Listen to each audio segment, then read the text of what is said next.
What's up, everybody? This is Attorney Dan Wynn here, and I want to share with you a little bit more about trademarks and what is the timeline and the process of a not intent to use, actual use or a 1A application. So I'm sharing my screen here, and this is on the United States Patent and Trademark Office website. They have lots of great resources here for you to check out if the trademark right for you and the process.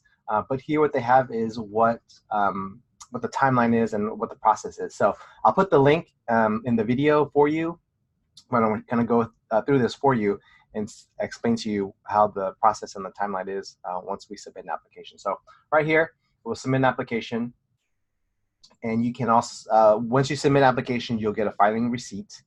In that receipt, you'll get a serial number. And the serial number you can use to check against your status, see any updates on the United States Patent and Trademark Office with that serial number, okay?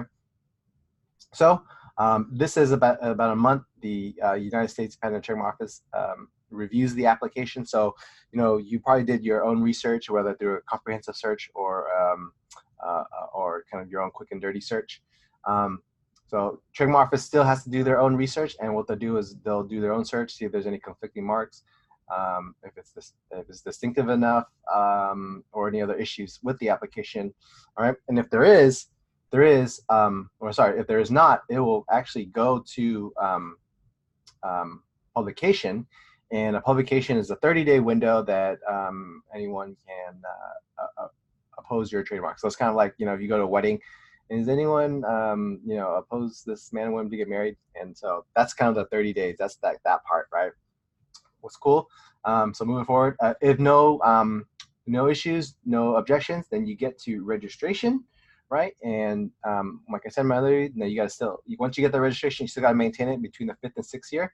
You file the Section 8, and then every 10 years you file the 8 and 9. One other thing is between the 5th and 6th year, you can also file Section 15, which is statement of incontestability, and that makes it a lot harder to challenge your trademark. Okay, so that's if there's no office action. Right, pretty straightforward. In my experience, I'm getting approvals right now around 8 or 9 months if there's no office action. Now, if you do get an office action, right? An office action is basically, hey, we can't let you, we can't approve you for your trademark yet for these particular reasons. Sometimes they're pretty straightforward. Maybe you got to disclaim or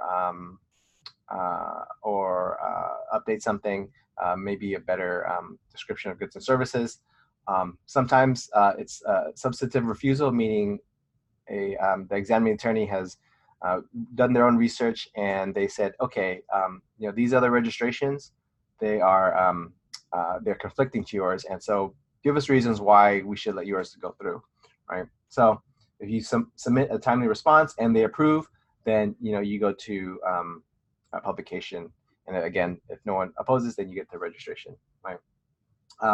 If you do not respond and abandon, then you get a final office action, and then you can appeal or you get abandoned, and then it goes through the next process, which is the approve or publish the mark if you win your appeal. All right, and so obviously the key is to get to publication, right? This is really important. If you handle these yourselves, you got to make sure you are on top of the deadline, 6 months to respond to the office action. If you miss it, then you have to. It gets a little bit harder to get your trademark, if not impossible. So make sure you calendar those dates, and so you can respond in a timely manner. Sometimes applications are suspended, meaning usually there's an application ahead of you that hasn't been resolved. Most likely that application will be cited against you if it turns to a registration. But that particular application needs to be resolved first before yours can proceed. So sometimes your application will get suspended pending the outcome of that. And so that's happened to me a couple of times for my clients. But this is a pretty cool outline. There's more details here on the United States Patent and Trademark Office. I'll put the link below, but I hope it's been helpful. This is Dan Wynn talking about trademarks. If you have any more questions, you want to learn more, pick up my book, mytmbook.com. Just pay for shipping the book, and I'll send it to you out right away. All right, this is Dan. I'll talk to you later. Bye.